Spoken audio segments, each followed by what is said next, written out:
네, 오늘 우리에게 주어진 하나님의 말씀은 누가복음 5장에 있는 말씀입니다.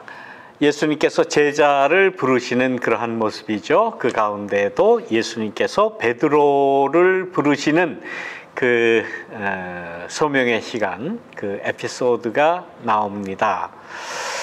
이 말씀은 물론 마태, 마가, 누가 공관복음이라고 그러죠. 이 세 복음서에 공이 다 나옵니다. 그런데 마태복음과 마가복음에는 단순하게 예수님께서 베드로를 부르셨다, 뭐 별 그렇게 특별한 스토리가 전개되진 않습니다. 그러나 누가복음에는 이렇게 그 베드로와의 그러한 그 관계에서 베드로를 부르시는 그 말씀에 여러 가지 이야기가 이렇게 삽입되어 있습니다.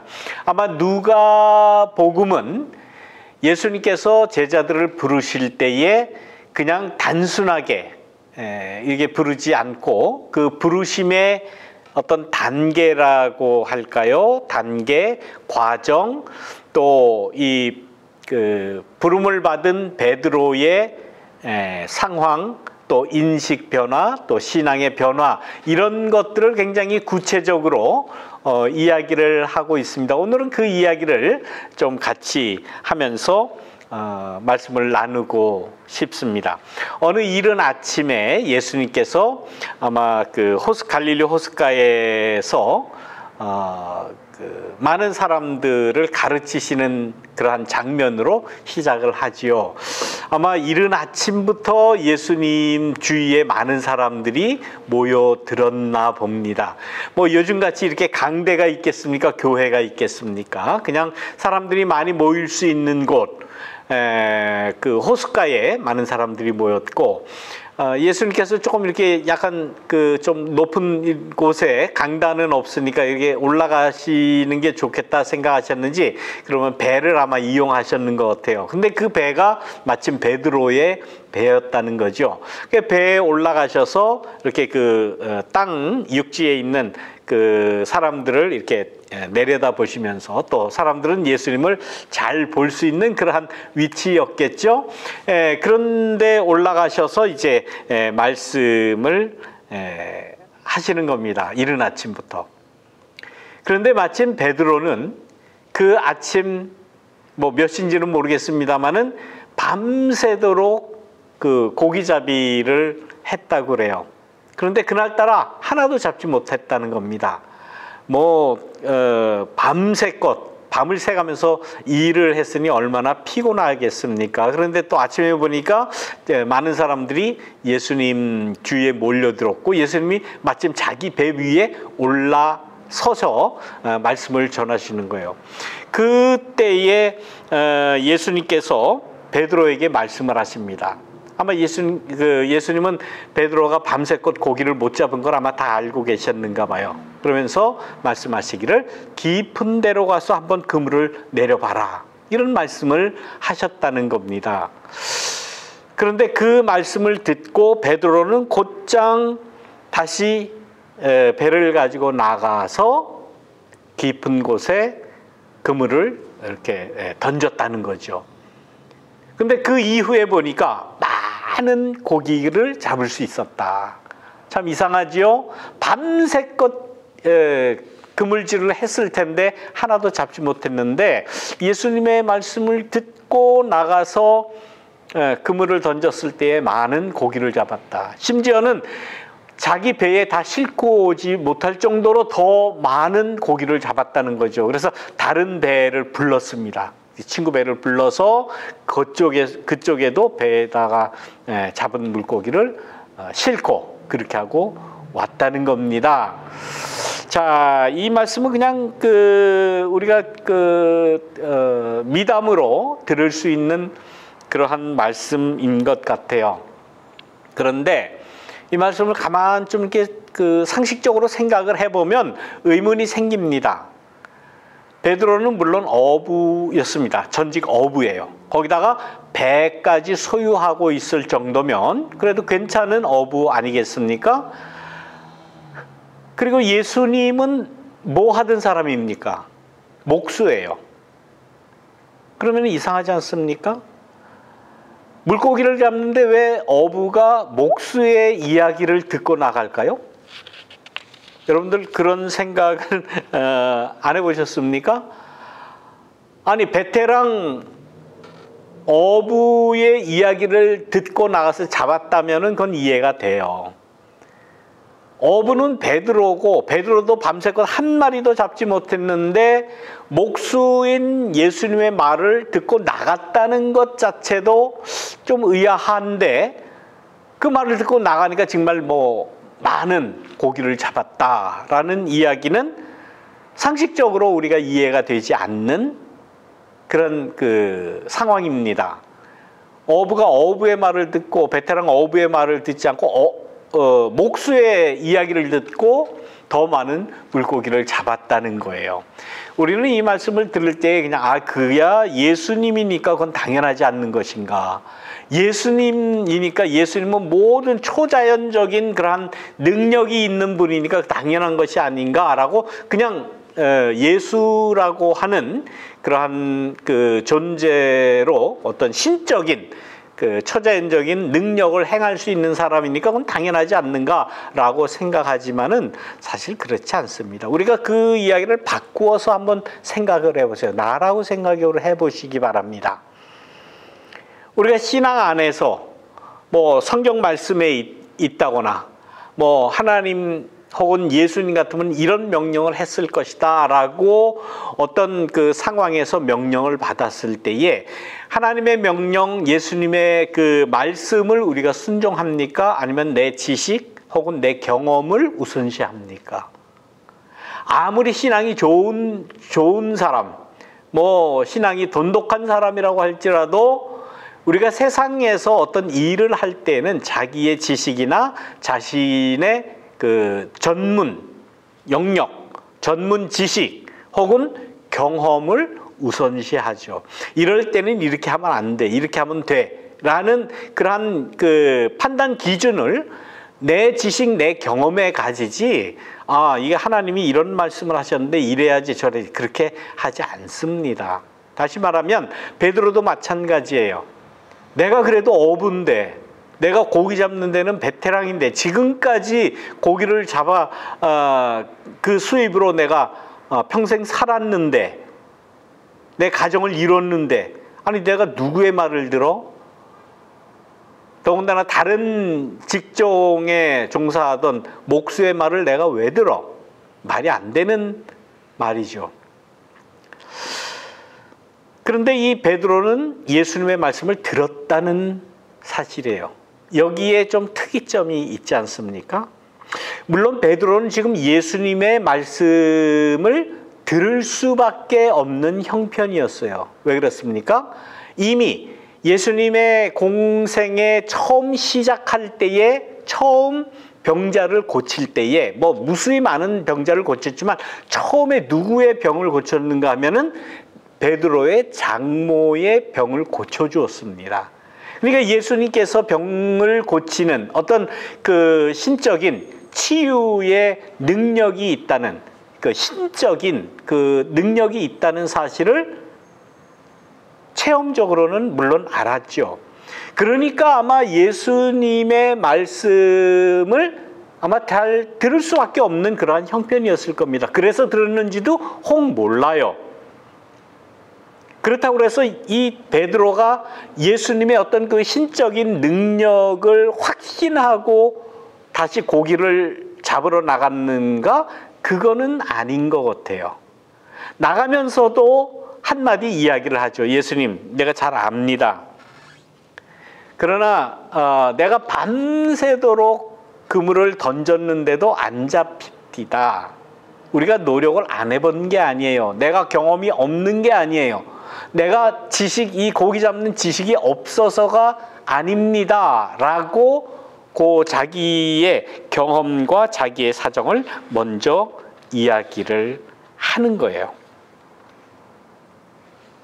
그러니까 흔쾌하게 믿습니다. 예수님 정도라면은 고기를 많이 잡게 할 수 있는 그러한 신적인 능력이 있고 나는 그걸 믿습니다 하고 믿음으로 나간 것은 아니에요.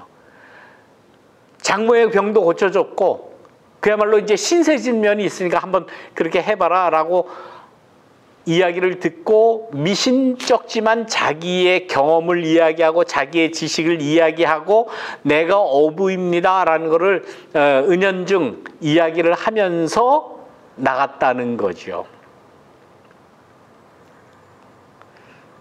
그러나 어쨌거나 예수님의 말씀을 듣고 나갔을 때에 많은 고기를 잡을 수 있었다라는 그러한 말씀입니다. 이 말씀을 우리가 보면서 우리가 믿음을 가지고 산다, 신앙을 가지고 산다, 하나님의 말씀 또 예수님의 가르침을 내 삶에서 적용시키면서 살아간다라고 하지만은 사람은 다 똑같은 것 같아요. 베드로와 같은 그러한 입장 아니겠습니까? 나는 이런 지식이 있습니다. 나는 이런 경험이 있습니다. 내 경험에는, 내 지식에는, 내 상식에는 하면서 내 입장을 먼저 예수님에게 혹은 하나님한테 이야기를 하든지 아니면 아예 듣지 않지 않습니까? 우리는 스스로 한번 물어보시기 바랍니다. 여러분들은 신앙이라고 하는 그러한 그 입장을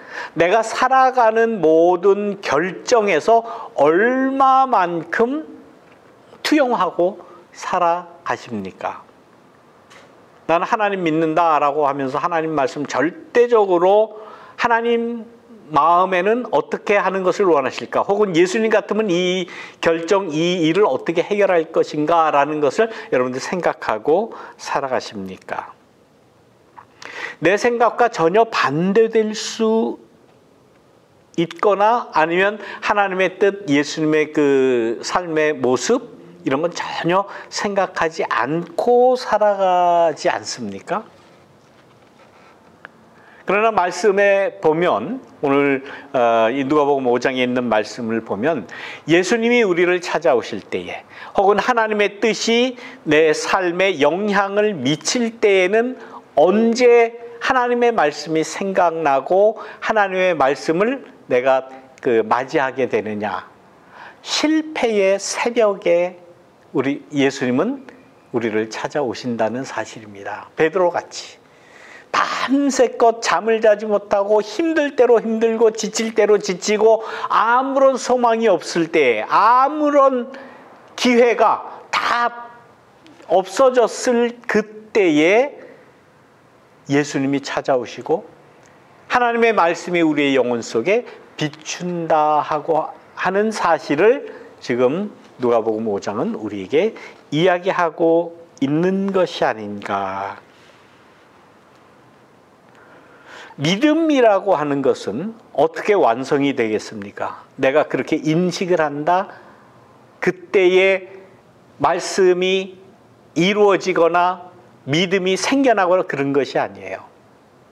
믿음이라고 하는 것은 그 말씀을 순종할 때, 내 생각은 달라도 일단 순종하고 볼 때에 그 믿음이 하나님의 은혜와 축복이 이루어진다는 그러한 사실을 여러분들 잊지 마시기를 바랍니다. 말씀을 그냥 믿는 거예요. 예수님의 말씀, 예수님의 뜻, 하나님의 뜻을 우리는 그 말씀 그대로 그냥 믿는 거예요. 뭐 핑계대지 않고 이유되지 말고. 물론 베드로도 나름대로의 경험과 나름대로의 지식과 나름대로의 그 논리를 이야기를 했습니다마는 결과적으로는 순종한 거 아닙니까? 순종하는 거예요. 말씀 그대로 믿는 거예요. 그때에 하나님의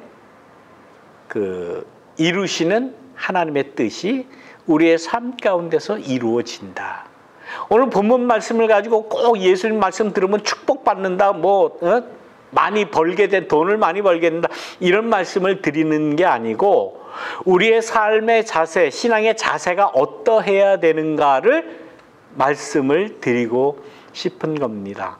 물론 베드로같이 물고기 많이 잡는 그러한 물질적인 축복이 아니더라도 기본적으로 하나님의 말씀 혹은 하나님의 뜻, 예수님의 그런 가르침을 내가 어떻게 대하느냐, 라는 그러한 문제에 있어서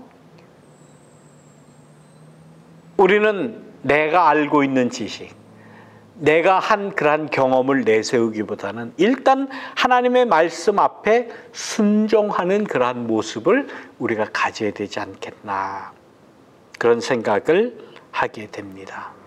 그때에, 그 이후에 이 베드로의 그 행동을 보면 내적인 많은 변화를 가지고 오죠. 많은 물고기를 잡았을 때에 내가 축복을 받아서 이러구나, 예수님의 말씀을 들어서 이렇게 축복받았구나, 하나님의 뜻이 이루어졌구나, 이런 기복적인 그러한 그 생각보다는 베드로는 일단은 자기 자신을 되돌아보는 그러한 모습을 보이지 않습니까? 이러한 예수님과의 그러한 관계에서 일어나는 어떤 축복을 놓고 내 믿음이 좋구나, 내가 믿음이 좋아서 축복을 받았구나, 이렇게 생각을 하지 않고 나는 죄인입니다 라는 고백을 예수님에게 하게 됐다는 거죠. 자기를 되돌아보는 거예요. 내가 이런 복을, 이런 그 축복을 받을 만한 자격이 되는가? 물론 본문에는 분명히 이야기하지는 않지만은 내가 예수님의 말씀을 순종을 해서 믿어서 이렇게 큰 축복을 받았으니 내 믿음이 장한 것이고 내 믿음이 나로 하여금 축복을 받게 한 그러한 원동력이다라고 자기의 믿음을 자랑하지 않았어요. 오히려 자기 자신을 되돌아보는 거죠. 내가 이런 축복을 받을 만한 사람인가? 이런 큰 은혜를 받을 만한 사람인가? 베드로는 아니었어요. 나는 죄인입니다. 오히려 나를 떠나십시오라고 고백했던 그 베드로의 이야기를 우리가 다시 한번 되돌아 봐야 할 것입니다. 되돌아보니 역시 나는 죄인이었다. 역시 나는 부족함이었다. 역시 나는 예수님 앞에 내 경험과 내 지식을 자랑하거나 투정하듯이 내 입장을 이야기하는 이러한 모습을 스스로는 내가 죄인이다라고 생각을 하는 거예요. 그러면서 나는 예수님을 감당할 수가 없습니다 라는 그러한 자기 성찰을 했던 것을 우리가 분명히 볼 수가 있습니다. 아마 다른 사람 같으면은 이러한 그 많은 물고기를 잡는 축복이라면 축복인데 이 축복을 받고는 내가 이렇게 믿음이 좋아서 이런 자랑을, 이런 축복을 받고 이런 물질적인 부를 이뤘습니다. 뜻을 이뤘습니다. 소위 우리가 간증이라고 그렇게 많이 하잖아요. 이런 축복을 받았습니다. 이게 잘 됐습니다. 저런 은혜를 받았습니다. 나름대로 간증을 하게 되지 않습니까? 그러면 많은 사람들 그 간증하는 것 듣고 아멘 할렐루야 그러면서 역시 믿음이 좋아야 저런 부도 얻고 성공도 얻고 저렇게 잘 되고 여러 가지 칭찬합니다. 나름대로의 그 자신의 자랑 또한 자신의 믿음이 있음 이런 것들을 자랑하는 것이 아니라 베드로는 거기에서 내가 죄인 됐다고 하는 사실, 그리고 내가 예수님을 믿지만은 나는 예수님을 감당할 수 없는 사람이다.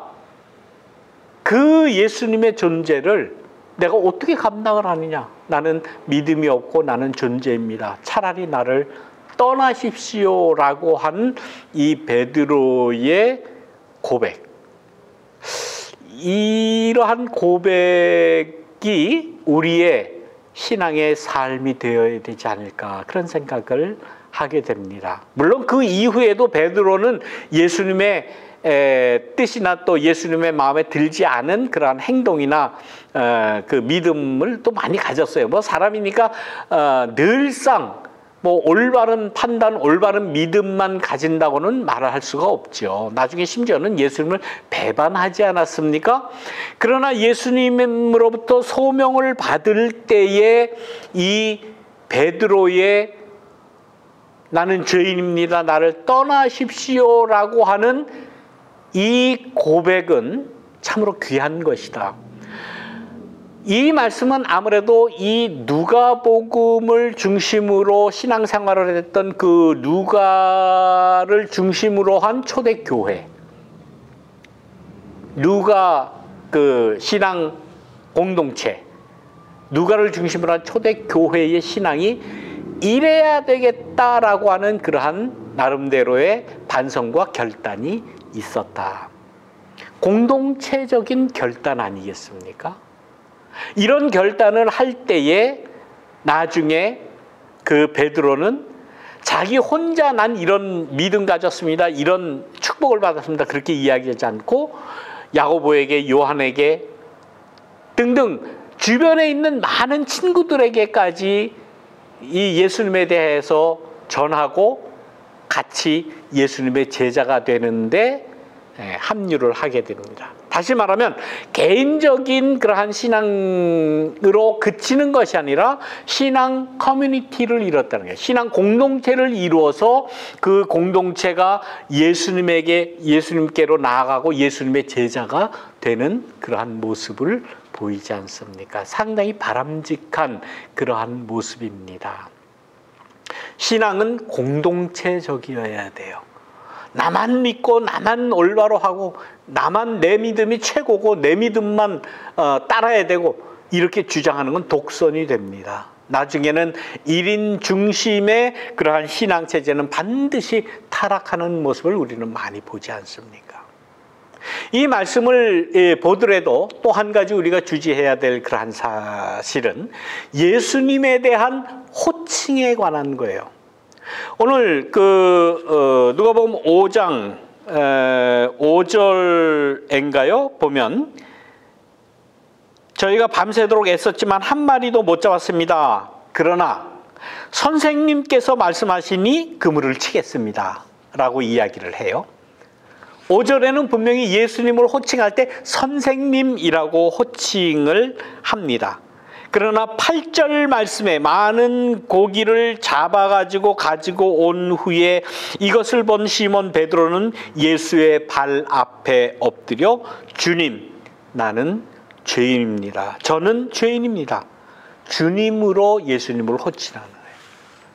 예수님을 처음에는 일반 랍비들 중에 하나라고 선생님으로 호칭했지만은 그 예수님을 경험한 후에 예수님을 중심으로 자기의 죄인됨을 깨닫고 죄인됨을 말하자면 회개를 하고 난 예수님을 감당할 수 없습니다, 나를 떠나십시오라고 하는 그러한 신앙의 단계의 변화를 일으킨 다음에는 예수님을 주님이라고, 나의 주인이라고, My Lord, My Kyrios, 나의 주님이라고 고백하는 예수님에 대한 호칭이 변했다고 하는 사실입니다. 영적으로 얼마나 성숙한 그러한 단계에 올라갔는지 모릅니다. 우리의 신앙도 우리의 모습도 이런 변화의 단계를 맺어야 되지 않겠나. 예수님의 말씀, 늘상 듣는 하나님의 말씀이고 성경 말씀이니까 먼저 그러려니 예수님은 당연히 신의 아들이라고 하고 신적인 존재라고 하니까 늘 그런 그 초자연적인 역사를 이룰 수 있는 양반이다 라고만 생각하는 것이 아니라 오늘 누가복음 5장의 이 본문 말씀에는 이 베드로가 가지고 있는 베드로의 내적인 그러한 그 심적인 변화의 단계를 보여주고 있지 않습니까? 예수님을 믿게 되면 가장 바람직한 이러한 그 변화의 단계를 성경은 여러 곳에서 이야기를 합니다. 지난달에 제가 설교 말씀 3번 시리즈로 한 것도 고린도전서 13장에 있는 말씀, 변화의 단계를 지금 3단계로 나누어서 말씀을 드렸습니다. 전에는, 그러나 지금은, 그리고 그때에는 시기적인 그 3단계를 지나면서 변화되는 내 내적인 심령의 변화, 이런 것이 반드시 우리에게는 있어야 되고 중요함을 이야기하는 거예요. 오늘 누가복음, 누가를 중심으로 한 신앙 공동체 초대교회도 이 베드로라고 하는 예수님의 제자의 변화의 단계를 소명으로부터 나중에 그 변화되는 그러한 영적인 변화의 단계를 이야기하는 것 아니겠습니까? 우리의 그 신앙에서도 이러한 그 변화의 단계를 우리가 변화를 경험하고 있는지, 나중에는 어떤 변화의 단계까지 갑니까? 무위의 단계까지 들어가지 않습니까? 베드로는 모든 것을 다 버려두고 예수를 따랐다. 그 당시에도 배가 한 척 있다 그러면 그 얼마나 큰 자산이겠습니까? 얼마나 큰 그 삶의 터전이겠어요. 배 없이도 그냥 낚시하는 사람 얼마나 많겠습니까? 나름대로 배를 가졌죠. 나름대로 어부들을 채용할 수가 있겠죠. 더 많은 고기를 잡을 수가 있겠죠. 그 배가 있으니까 그것이 가능한 것 아닙니까? 큰 재산일 거예요. 베드로로서는 이게 없으면 나는 살아갈 수 없다라고 가장 중요하게 생각을 했을 겁니다. 그러나 예수님을 경험하고 그러한 내적인, 심적인 혹은 영적인 변화의 단계를 걸어간 이후에 모든 것을 난 다 버릴 수 있다. 예수님이라고 하는 이 신앙의 가치를 위해서는 나는 다 버릴 수 있다 라고 생각을 하고 그 즉시에 당장 버려두고 난 이제 예수님을 따르겠습니다. 예수님의 뜻대로 내가 살겠습니다. 물론 나중에 다 잘못 생각하고 뭐 예수님 배반하고 부정적인 그러한 모습도 있지만은, 그러나 지금까지 내가 경험한 이 예수를 통해서 나는 내가 중요하게 생각해야 될 것이 무엇인지를 나는 이제 깨달았습니다. 내가 가지고 있는 배, 초계와 같이 난 다 버리고 예수님을 따르겠습니다. 이것이 예수님의 제자도의 첫 번째 해야 될 그러한 그 일이며 단계다라는 말씀입니다. 이러한 모습을 보고 예수님께서 내가 지금까지 내가 고기를 잡았느냐? 이제 앞으로는 사람을 낚으리라. 물론 고기도 중요합니다. 그러나 사람을 변화시키는, 자기가 겪어왔던 그러한 변화의 과정을 많은 사람에게도 전하고 많은 사람들로 하여금 그러한 변화의 단계에 초청을 하고 전도를 하는 것만큼 귀한 삶이 어디 있습니까? 돈을 아무리 많이 번다고 사람이 행복하지 않다고 합니다. 물론 저는 돈을 많이 벌어보지 않아서 돈 많이 벌어본 사람들의 입장을 저는 몰라요. 그러나 이러한 말씀을 볼 때에 돈이 중요한 것은 아니다. 필요는 하지만 중요한 것은 아니다. 우리가 일생을 살아가는 데 있어서 가장 중요한 것은 뭔가? 예수 그리스도를 통해서 변화되는 나의 영적인, 이 정신적인, 심적인 어떤 변화의 단계를 경험하는 것만큼 중요한 것은 없다라는 것을 이 누가복음 5장은 베드로의 예를 통해서 우리에게 이야기를 하는 것입니다. 베드로와 같은 이러한 영적인 변화가 우리 모두에게 경험되고 임하시기를 간절히 축원합니다. 예수님께서는 지금도 우리를 부르십니다. 사람을 낚는 어부가 되어라. 말씀을 기억하시면서 우리 침묵으로 기도하겠습니다. 기도합니다.